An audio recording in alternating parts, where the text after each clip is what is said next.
So let's get into the books that, for today's video, so happy to be here. I am going to speak about 6 books today. Yeah, 6 books today. A couple of them, 2 of them.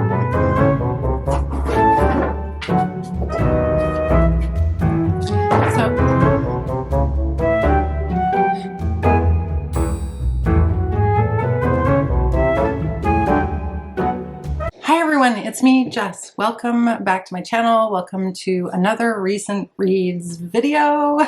So I'm going to be talking about 6 books today. 2 of these books I already spoke about when I filmed my Women in Translation video. It was a pile of possibilities, suggestions, and books that I'd already read. So I am going to revisit the 2 books that I talked about on that video and a couple of other ones that I haven't spoken about on my channel yet.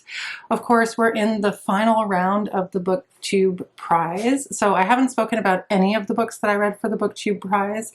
I'm thinking I'll do a big roundup at the end of September, possibly, or maybe just a conversation about the books that went to the finals and any other notable mentions. I'm not sure. Or I might just incorporate them into my recent reads at that point. I'm trying to figure out how I want to do it. So a few of these books I read quite some time ago, so I am going to be referring to my notes. And just as a warning, you can see this is a Hobonichi cover and a Hobonichi book. The Hobonichi season is upon us. They had their launch on September 1st, and I am going to be unboxing my order. So that'll be coming up when the order arrives. It's not part of my BookTube content, but I did film an unboxing last year, and I'm planning to do it again this year for those of you who are interested. Stay tuned. I'm so excited for that. So let me get into the books. The first book I'm going to talk about is a book. It's translated from Norwegian. It's called Ti Amo. Ti Amo is Spanish for my love, or Italian for my love. And the characters live in Milan. So, and I don't know if they had moved there. I'm trying to recall. But essentially the story is about love between these 2 characters. I should say it's written by Hanne Ørstavik and it's translated by Martin Aitken. This is a really harrowing but very beautiful read. It's the story, well, it's written in the form of reflection as journal entries or even perhaps as letters that the unnamed narrator, who is the wife of the man who is ill, she is writing these letters to him, or she's writing this journal. It's a little unclear who the reader is meant to be. Sometimes it felt like she was writing letters to her ill husband, and sometimes it felt like she expressed that she was writing this down so she could process what was happening. So there's a couple of different ways to think about the style of the writing. There are no chapters, so it's a fluid, kind of a stream of consciousness piece of writing. It's not very long. It's a short book. You could read it for Shorty September if you're still looking for something. However, if you do choose this book, be prepared for it to be quite upsetting because of the nature of the topic. The themes really are about illness and death, and also relationships and love. There's a meditation on missed chances. This woman and her husband have only been married for 4 years. She is a novelist and he is her translator. I believe he's her Italian translator. And we learn about their love story through her diary. She goes from past, present, she goes back and forth a little bit, so we get their backstory, how they fell in love. So it's obviously very sad, but it's a chance to see into this very intimate relationship between 2 people who are recently married and in love, who know that their relationship is going to come to an end. It's coming to an end as a result of illness, and it's full of loss, but it's also full of love, particularly between the 2 of them And the way that their love is expressed is framed through the way that they do or they don't talk about the husband's imminent death. And I think on the one hand, she expresses that she wants to talk about the topic of his death with him as perhaps a way to help him with the experience. And then he also wants to speak about it with her, but they don't want to do it at the same time. It's a difficult read. Death is a difficult topic, and it's a topic that we just don't spend very much time thinking about because we don't want to face our own mortality. For that reason, it's a challenging read, of course.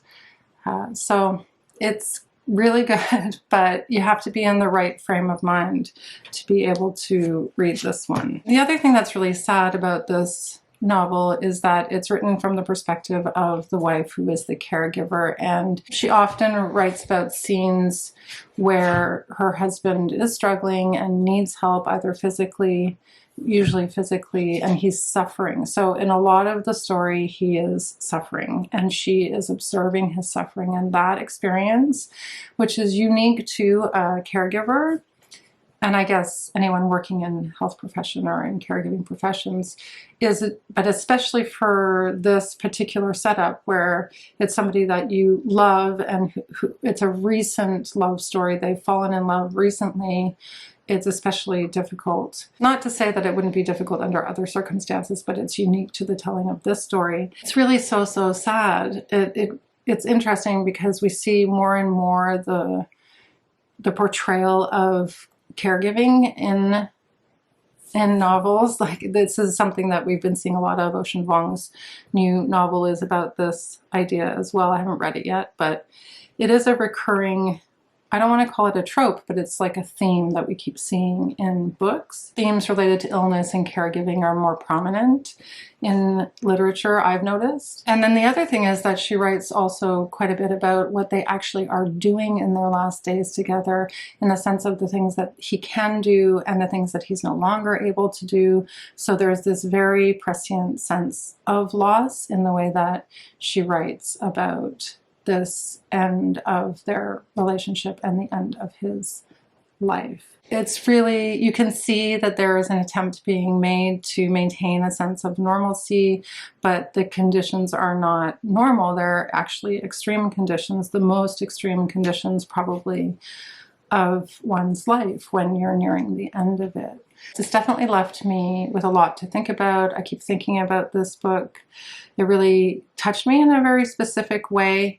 And now, if you feel like you can handle the content of this, I would definitely recommend it because it is quite beautiful in terms of what it explores in the relationship between two people who love each other and the circumstances where one is suffering from an illness. He's actually suffering from pancreatic cancer, so it's definitely, he's suffering from a terminal illness. I don't know, this is one of those ones that's really hard to recommend because it's so sad, but it's also so beautiful. So I guess take with that what you will, if it's a recommendation or a warning. It depends on you, I suppose.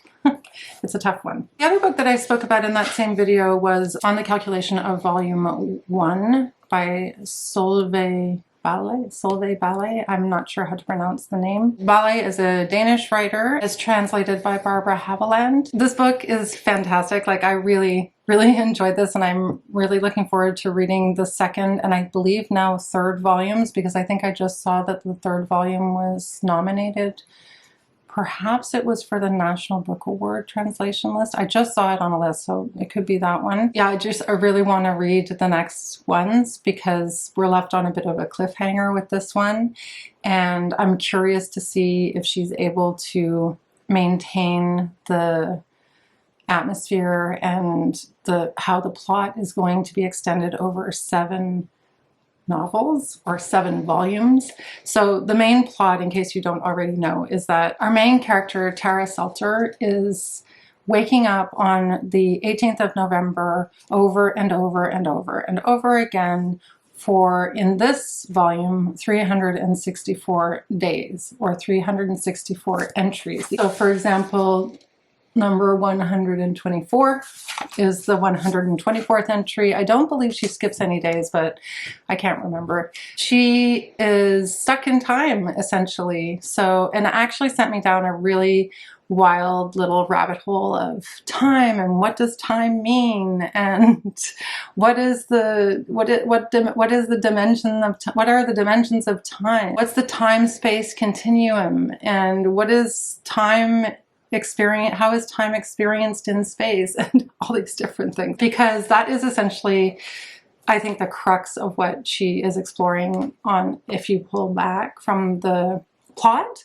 The plot itself is really fascinating though as well, because she is trying to, like, you can look at this book on several different levels. Let me put it that way. The first level is, what the heck is happening in terms of this character waking up on the 18th of November. And I should say, she wakes up on the 18th of November, and the setup is that she is a bookseller, a seller of rare books with her husband. His name is Thomas. And she's out of town. She's in Paris, and she's visiting, I think she's at a book fair or an antiquities book fair, and she's buying books, and she's visiting other booksellers, and she's buying certain volumes. And she wakes up repeatedly on the 18th in Paris, having not returned home. And I think she burns her hand, and then the burn does heal.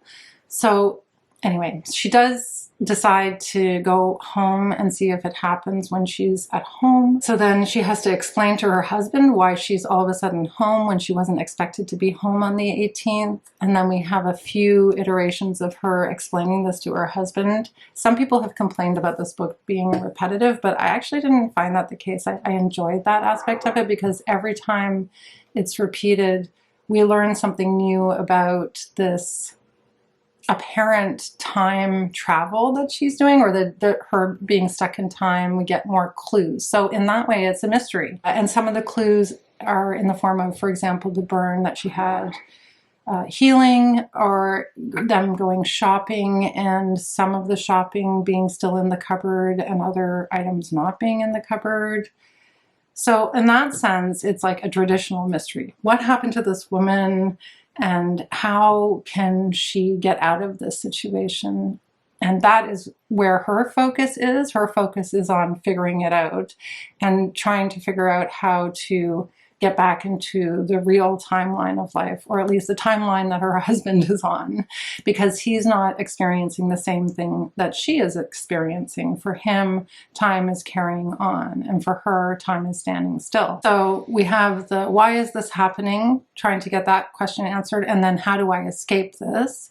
So those are the two elements that you could be intrigued by just on those levels of reading the story. And then from a higher level, which is where I went down my little rabbit hole, is what is time? What does time even mean? Is time just a construct? So from that perspective, it's very philosophical. So is she out of time? Is she in a different time? Is she, I mean, I guess you could go so far to say, like, does she have dementia, and is she experiencing it differently? I think some people have posited this, but it's still the same idea of, like, is this really happening, or am I in another dimension? Is she out of time? Where is she exactly? How is this explained in terms of explaining the phenomenon that is time?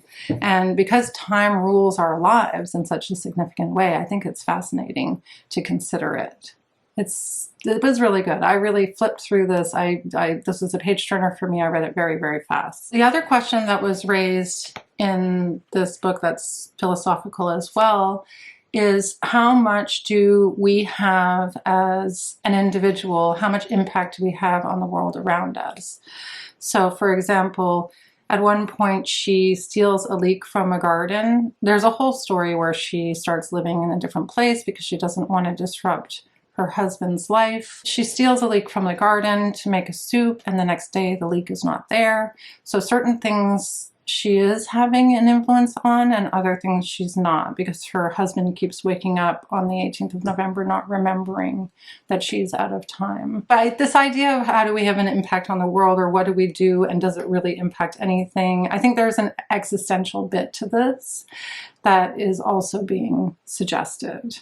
although I haven't quite figured out how to articulate it exactly. I'd be curious what other people think who've read this, of the themes. I haven't watched very many reviews of this. I might go and see if I can watch a few more reviews and see what other people are saying. But I'd be curious to see what people think if they've read it. It's a really interesting book. I can see why it was on, I think it was on the Booker International long list, so I can see why. And I'm very much looking forward to reading the next few volumes. I mean, it's also a very cool kind of stroke of marketing genius, I guess. And I'm wondering if the different volumes stand on their own. If there's anyone out there who's read the second volume, maybe you can tell me, because I have heard that things get really interesting in the second volume. Just to say that we are left off at the end of this volume where she goes back to the exact place where she was when she first woke up with the repeated November 18th experience, and she's trying to see if she can get out of it by doing that. It reminds me so much of, this is kind of silly, but it reminds me of Back to the Future. It reminds me of when they have the car and they're like, you have to get the lightning and we have to, you know, travel in the space-time continuum and everything has to be done at this exact moment. I feel like it was inspired maybe by something like that. I don't want to geek out too much about that one, but it really got me going. The next book I'm going to talk about is a thriller that I read in the summer. I was looking to read less serious books, so I picked up Beware the Woman by Megan Abott. I haven't seen too many people talking about this novel. It's really a psychological thriller, and the reason that I purchased it, I actually gave it to a friend of mine for Christmas, not last year, but the year before, because in 2023 it was on a few reputable journalists' bestseller lists, so I decided to check it out. Finally got to it this summer, and I thought it was pretty good. It wasn't amazing. It's not literary fiction, but for a thriller, I thought it was really quite good. The story follows a very pregnant woman named JC who is married to a man named Jed, and he is taking her to meet his father for the first time. The father goes by Dr. Ash. They go up to his father's cabin in northern Michigan. It's a fairly remote cabin. You can see the way that this is being set up. So Mrs. Brandt is the female caretaker, and she's very present in the house. It reminds me of Rebecca. Like, it feels as if it's taken from Rebecca. She is very standoffish. She's not very friendly to JC, and she keeps feeding her these baked pies that for a while I thought that this woman was the, well, you're going to be able to tell. I didn't want to give any spoilers, but for a while I thought that this woman was the nasty character in the book. It doesn't turn out to be that way, but she keeps feeding her these pies that I thought were poisoned. I kept thinking that she was poisoning JC. So strange things start to happen. Obviously, it's a thriller. At first, JC is really enamored of Dr. Ash. She really likes him. He's a very polite gentleman. She doesn't understand the relationship between the son and the father because it seems a bit strained. Jed seems to be seeking the approval of his father and never getting it. And the father seems to put Jed down quite a bit, which is a weird dynamic. So there's a strange dynamic between the father and the son. There's also this anxiety that's created by the external threat of a prowling mountain lion that apparently is female, and they say all these things about the female mountain lion. So there's the story of the thriller, which is, you know, go to the cabin in the woods, strange things start to happen. JC, in fact, has complications with her pregnancy and has to see the local doctor, and the local doctor and Dr. Ash start sharing information about her medical history, and it just becomes it seems to become very dangerous for JC in a sense, because she's isolated. She's also very vulnerable because she's pregnant. And the men take control of her health and her situation because she is pregnant with Jed's child. And that feels threatening. We later come to learn that Jed's mother died in childbirth in the very same house, which comes a little bit later. So all of these things create a bit of a perfect storm.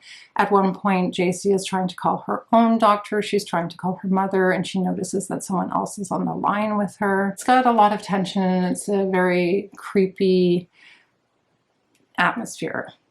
I have to say that JC's character drove me completely nuts. I couldn't handle JC. I was so frustrated with her character, why she was putting herself in a situation like that. Just as soon as you see them driving up to this cabin, you think, well, why would you do that? She hasn't been married to Jed for very long. Jed seems to be quite controlling. So there are things about JC's character that I had a reaction to, but it's interesting because I've come away from this really questioning, why am I reacting to JC's character? Like, why is JC's character the dislikable character when it's the men in the story that behave horribly? And I'll leave it there. You can read it if you want to sort of get into the story. I don't want to give too much of it away. I've already given quite a bit away. So there is really a deeper commentary here, and it's a commentary about women's autonomy and women's autonomy when it comes to their decisions about their bodies. And I think it's really important given the way things are, the atmosphere right now in terms of women's bodily autonomy in the world, particularly women who are pregnant, and how different women are treated when they're pregnant in terms of, is their body their own, or is their body simply the vehicle for the child, which is an important conversation to be having. And this raises all of these conversations, particularly when we get into JC's past, because her past also plays a part of the narrative and a part of this commentary, and she's judged based on her past. So all of this I found to be quite interesting. It was good. It wasn't as well executed as I thought it could be. It was a great read as a thriller. I thought it was a good read as a thriller, and there are a lot of moments where I was really frightened for her and angry at her, and you know, she's the central character in the book. So I think that maybe, I don't know if that was intentional and it was made for me to really question, why was I directing my frustration at the female character? I think that that's left me thinking, well, that has left me thinking, why am I doing that? And again, I don't know if that was intentional, or if it's me, or that I'm questioning why I'm doing that, or if other people had problems with the female character. It'd be interesting to have conversation about this with other people. This would be a great book club book, actually.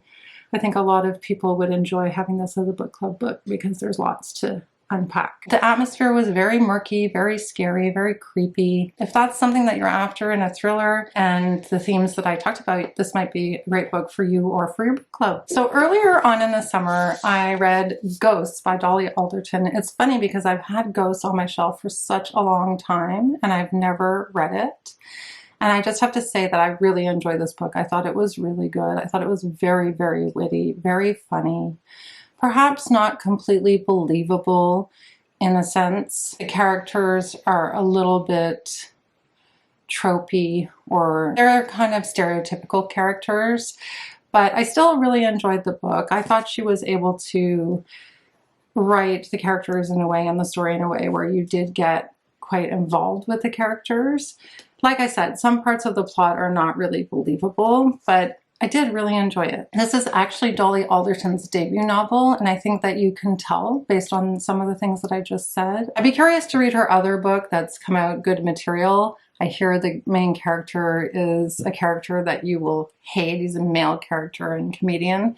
But anyway, we're not talking about that book today. We're talking about Ghosts today. So we're following a woman named Nina Dean. She's a writer and a journalist, and she's a food writer, actually. She's just published a cookbook, and she is on dating apps and trying out these dating apps. I think I've forgotten what the dating app was called. Lynx. The dating app was called Lynx. I mean, I just found it funny. She captured the dating world very, very well. Of course, she starts dating this very attractive, very charming guy named Max. They get into a relationship, and after after they profess their love for each other, he ghosts her, never to be heard from again, we think. And then he does come back into her life, and then he ghosts her again. Anyway, I don't want to give all of the plot away. That's a big, significant part of it. Not that it was not predictable. The whole time I was reading this, I was like, oh, he's going to ghost her, and he's going to ghost her again. I mean, it's called Ghosts. So they have this very explosive chemistry, and I would say the only thing that I didn't appreciate is that we didn't get really too far into Max's character. He's a bit two-dimensional, and you sort of get the sense that he does this because he's insecure. He ends up dating another younger woman, and maybe he doesn't deserve to have his character be further explored, but I thought it was a little bit simplistic, but maybe it really is that simple. I don't know. Why do people ghost each other? It's such a strange thing to do. I just find it so strange. It's definitely part of the culture that I'm not used to at my age. I just think it's ridiculous. But it seems to be acceptable. It's definitely acceptable in this book and the way that it's written in this novel. So Nina is friends with this really hilarious character. Her name is Lola. And Lola is also, well, she's more of a serial dater on the dating apps than Nina is. Nina is presented as someone who is just dabbling in it. And maybe that does make her come off a little bit more superior, which I also kind of thought was a bit strange. I mean, I guess what I'm trying to say is that Lola is written as being kind of desperate because she's on the dating apps and hasn't had any luck. And I guess that's also something that made me pause, even though I really enjoyed the writing and I thought it was very funny. And I think you have to take it in a lighthearted way. If you think about it too much, some of these characterizations are problematic or are kind of questionable. But otherwise, Lola is a really lovable character, and she actually falls in love, not through the dating apps, but she falls in love with a magician at an event. But in the end, the magician also gets very frightened of commitment and can't commit to her. So there's a lot of men in this story who are afraid of commitment, and I think that's a commentary that Dolly is trying to make, which I think it's completely fair. I think there's a majority of men in the world who just can't handle committing to a relationship. And I think that the dating app culture proliferates this kind of, or accommodates this lack of commitment on the part of both men and women, because you can always go back to the dating app and find someone new if you're not enjoying what you're enjoying. And usually the period of time you enjoy something for is the first few months, the honeymoon period, as we call it. The thing about this book is it doesn't really take us beyond that. I won't say what happens with Nina, but she does get into another relationship, and there is a secondary story about that, which is a bit strange and a little hard to believe. And I'm not going to get into it today, but it's very entertaining, I will say that. The other part of the book, the other significant aspect of the book is that Nina's father is aging and he's falling into a state of short-term memory loss or Alzheimer's, and he wanders off at one point and they can't find him, and Nina and her mother are in a bit of a conflict about why isn't the mother being more attentive to the father and taking better care of the father. And it turns out the mother's in denial about what's happening, doesn't want to face it. And she's running off and going to exercise classes and living her best life and not really tending to the father. And this really upsets Nina. And that dynamic really develops more in the second half of the book. So back to what I was saying about more and more books having these caregivers, or the question about caregiving is raised in books more often. This is just another example of it. Nina ends up spending a lot of time with her father after she breaks up with Max initially, and she questions, I think there's a question of whether she's dating to ignore or to hide from what's happening with her father. So there's a lot of questioning around facing the fact that the father is aging, that the mother and father are aging, and that the father is losing his memory. The other part of the story is that Nina gets into a fight with her friend who is recently married, recently having kids, and isn't making enough time for their friendship. There's quite a lot of different relationships that are explored in the story. The main thrust of the story really, though, is to give us a snapshot of a woman, a professional woman in her 30s living in our current climate and in a real world situation where your parents are aging, you're not in a relationship or married, you don't have kids, you're trying these dating apps, your friends may be moving on and having children.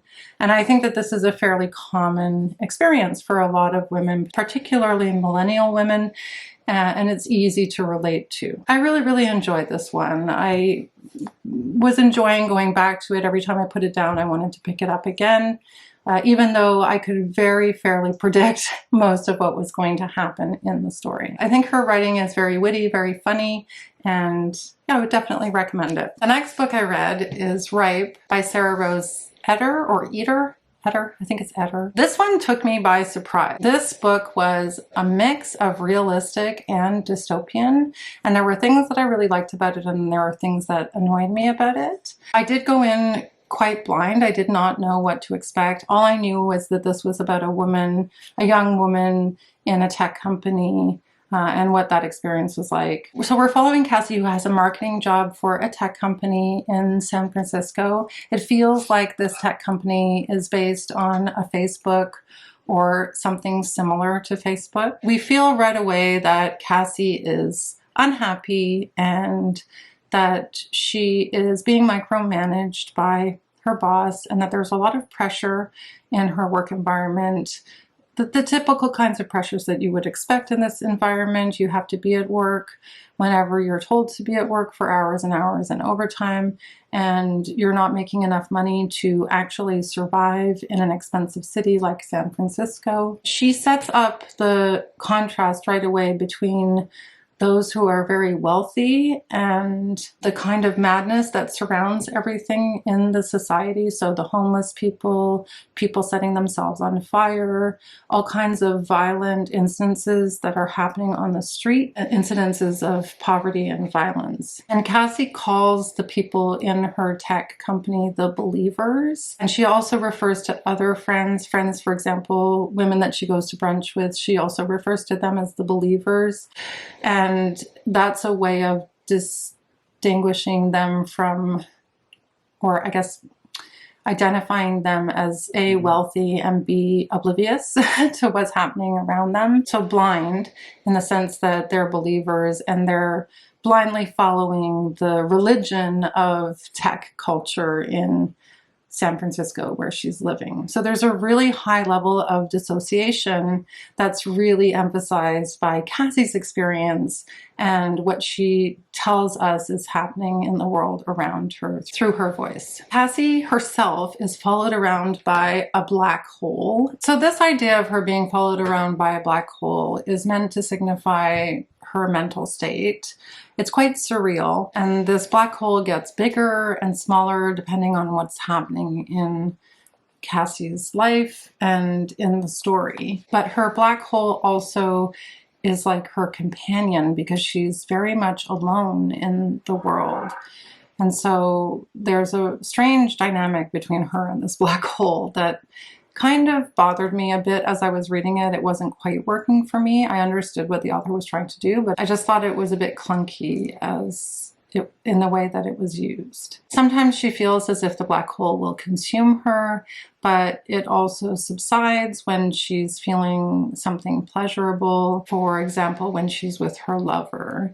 Her lover is a chef who just is a very casual relationship, and he has a girlfriend, and Cassie is his side piece, and she seems to enjoy that reality, even though it's quite destructive to her in terms of her self-esteem. There are some contradictions to Cassie, but that makes sense because she is a young woman in a world that's giving her a lot of mixed messages about her value as a human being. So the book really explores the failures of late-stage capitalism. The novel's also full of a lot of tension because Cassie is really walking on eggshells financially. She doesn't have enough money to pay her rent. She's not being paid enough, and she doesn't have a lot of job security, and she's not secure in her relationship with her lover either. So Cassie is just in this very insecure life, which is very, very depressing. It paints a very bleak picture for what young people have to look forward to. They finally move on from home. She has conversations with her parents, and her father is always encouraging her, and she doesn't want in any way to go back home. That setup is really important, I think, as well, because for young people, when they finally leave home, going back home would be seen as a failure. So she really doesn't have it as an option, despite the fact that her family would be there for her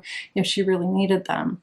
But that really sets up the dynamic where she's not going to tell her parents what's really happening in her life. It also explores the work relationships that she has with her bosses and really how evil these tech companies are. The tech company that she works for is in competition with another tech company, and they keep upping the ante in terms of how far they're willing to go in terms of their unethical behavior, and Cassie has to be complicit in some of these activities in order to keep her job. Yeah, so I could go on and on about it. I'm going to leave it there.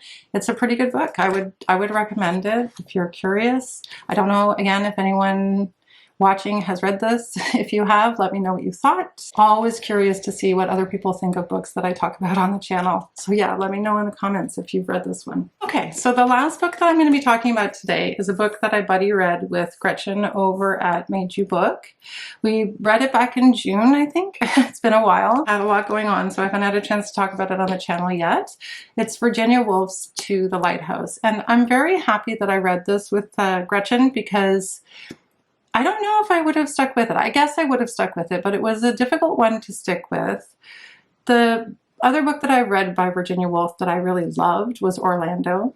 This is nothing like Orlando, even though I really, really loved it. I mean, it is similar in some ways in the sense that it's a Virginia Woolf book, and Virginia Woolf is known for writing in this stream of consciousness style, which she does do in this novel. Virginia Woolf herself said that this was her best work. It was published in 1927. That is an indication to me that it's a book that accomplished what she was trying to achieve as a modernist. The modernist novel asks us to question, or questions very stable concepts, in a sense, the right way to think about the world.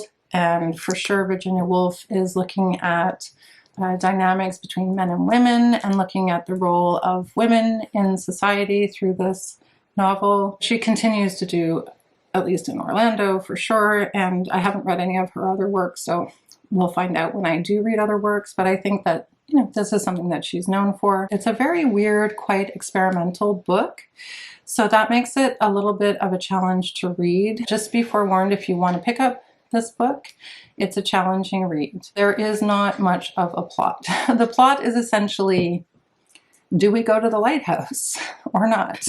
There are other things that happen, which I don't want to give away, but you're not aware of them as being part of the plot. The book is split up into 3 parts. Part 1 is called The Window, Part 2 is called Time Passing, and Part 3 is called The Lighthouse. Spoiler alert, we do eventually go to the lighthouse.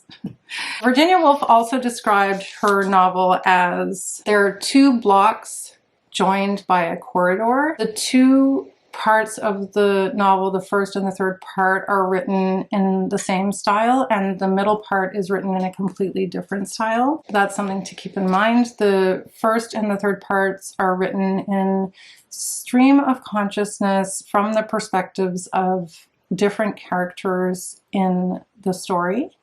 And there are a lot of characters in the story. So this is the first thing that I would say is very challenging. We are following a couple, the Ramsays. They live in Scotland, in Skye, in a big house, and in the first part they're hosting a dinner party. So they're hosting a lot of different people. They also have 8 children. The only names of children that I recall are James, Prue, and Cam, but there are 8 children. We don't get the perspectives of all the different children, and we get the perspectives of some of the different guests who are there for supper. And that's the part that I find quite confusing, and especially because this is the opening of the book.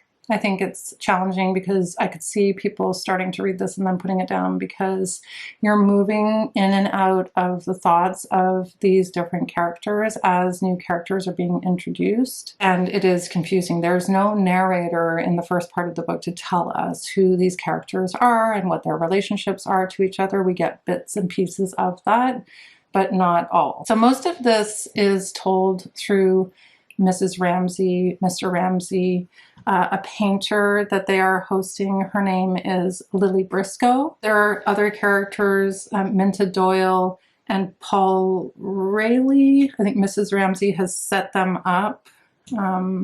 There's another character named Charles Tensley, and he is there because he's a great admirer of Mr. Ramsey, who's a philosopher. He's kind of a cad. He says some terrible things to Lily Briscoe about women and their abilities. He's pretty obnoxious. And then there's another character named Augustus Carmichael, who is a poet. Anyway, I'm not going to rhyme off all the names of all the different characters. I want to get into what is explored in this book, because that's the part that's the most interesting. The plot is really not relevant. That's just something to use to explore these ideas of how different people are in relationships. How do we ever really know one another or even ourselves? This whole inner world that all of these characters have, that Virginia Woolf explores. And the other thing that I thought was really interesting is that I think that this novel is speaking a lot to the concept of time and loss and memory. Just talk a little bit about those themes and what I got out of reading To the Lighthouse. So the book opens with James, the son, pining to go to the lighthouse. He's asking his mother, can we go to the lighthouse? And she is quite positive and saying, yeah, sure, if the weather is good. And the father is kind of grumpy and saying, oh, the weather's not going to be good, so we're not going to go to the lighthouse. So already we have this setup between these two people where they have very, very different personalities. And you begin to think, well, why are they together? Are they only together because of the time and because it's dictated by the culture? And in part, I think that is what Virginia Woolf is saying. But they also they care for each other. After all, they have this family and they are one another's partners. But Mrs. Ramsey seems to have this she's a character that it's easy for you to get attached to. She has this very relatable commentary on what's happening around her. She is at times annoyed by other people, and you're in her thoughts, so you get to hear it all. She's very real. She's a very real character, because we spend most of our time with her in her consciousness. I found Mrs. Ramsey's internal monologue much more interesting than Mr. Ramsey's. So at the end of part one, Mrs. Ramsey begins to reflect on the dinner party and if it's going to be meaningful to anyone as time passes. She starts reflecting on time, the people that attended the party, if this is going to be meaningful to them. And I think that is the beginning of the conversation about time and the influence that time has on our lives, aside from it just passing and us experiencing the loss of it passing. Of course, the next section is called Time Passes. And in that section, there is a lot of loss. So I don't want to give too much away. 10 years pass in that section. And that period is during I think it goes from the beginning to the end of the First World War. And the house is left vacant for a period of time. And actually the middle section is written, I thought it was written from the perspective of the housekeeper, but it's actually written from the perspective of the house, which I think is really, really interesting. So yeah, time really passes quickly in the middle part. And the first part and the second part are more like time isn't passing at all. It's just, we're very in the moment, in the consciousness of these different characters. So they're very, very different styles. A lot of violent things happen in the second part, and they're told in parentheses as if they're not as meaningful to the character, the house. The house isn't affected about the things that happen to the humans. Some people die. But yeah, it's written from the perspective of the house. This made me think about the novel Northwoods, which I read at the beginning of last year, which was all told from the perspective of the house, and the same thing, like the passage of time. So it made me wonder if he had gotten this idea from this book. it's possible, right? Then in part 3, we get to the final section, which is quite short. It's called To the Lighthouse. So 10 years later, they are going out to the lighthouse, the children and their father. Lily is painting their excursion from land, and she's remembering as she's painting her character as a painter, and the things that she's thinking while she's painting this painting are also these big contemplations on time and people and knowing things and knowing one another. These shifting perspectives, we get to know the different characters through their own perspectives and their thought, which would have been very experimental at the time, and it feels very experimental still now. It's really interesting how differently Lily thinks from how Mrs. Ramsay thinks. Mrs. Ramsay is very much a character who believes in marriage and believes in a certain duty for herself and for women, and Lily doesn't think the same way. She's more independent and she's more devoted to her art. These characters are really drawn through their own self-concepts as well, which is also interesting to think about, because we do get some ideas of what they think of other people, of course, but we also get an understanding of who they are by the way that they think. Yeah, it's a thinking person's novel. If I can relate that idea back to the way we think about, the way these characters think about time. So these characters spend a lot of time thinking about their relationships and also about time. Especially in the first section, the focus is on the moment of the dinner party and that one evening and its significance. Is that a moment that could potentially transcend time? And then from Lily's perspective, her painting represents another attempt on our part to transcend time by depicting a moment in time. It's a way to explore memory as well, because she's having all of these memories as she paints. Can painting be, for example, a path to immortality? And then, of course, the Ramsays have 8 kids, so maybe that's another path to immortality. And then there's so much loss in the novel as well. So the time passing reminds us of our mortality, because there's a lot of loss that happens that's unexpected. We don't see it coming. I think that's all I'm going to say for now. These are the things that I've been thinking about since we read the novel. Definitely marked it up quite a bit. I'll just read you like one part. This speaks to this meditation on time, and it's through the perspective of Lily, who's the painter. She's just reflecting on this observation that she makes of Mrs. Ramsay sitting with James. Woolf writes, Mrs. Ramsay sitting with James in the window, and the cloud moving and the tree bending, how life, from being made up of little separate incidents, which one lived one by one, became curled and whole like a wave, which bore one up with it and threw one down with it, there with a dash on the beach. I love that she does this.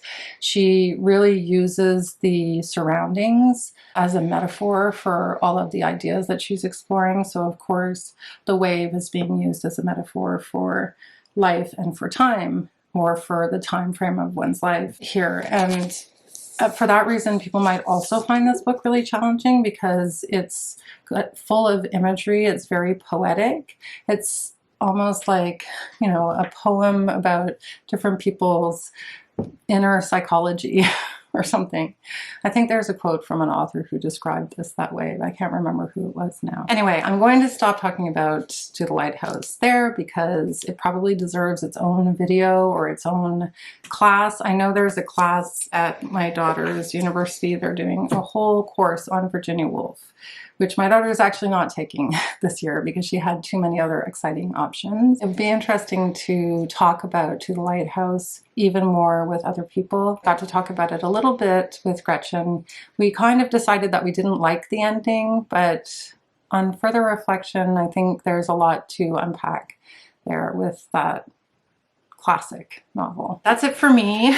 Thanks so much for listening to me yammer on about all these books that I've been reading. I have more to talk about, so stay tuned for more recent reads, and I'll see you in my next video. Bye for now.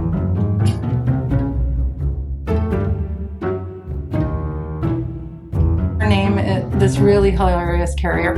So this question about, can we only have an impact on the world if we're in a certain time? I don't know. included as if they were a separate day. So, I opened it up the wrong spot. Let's see if I can get to the correct day. And it's very sad. It's a bit of a side. It's a bit of a side. So it's not in. So my Women in Translation books. My Women in Translation. Always curious to see what other people think of books.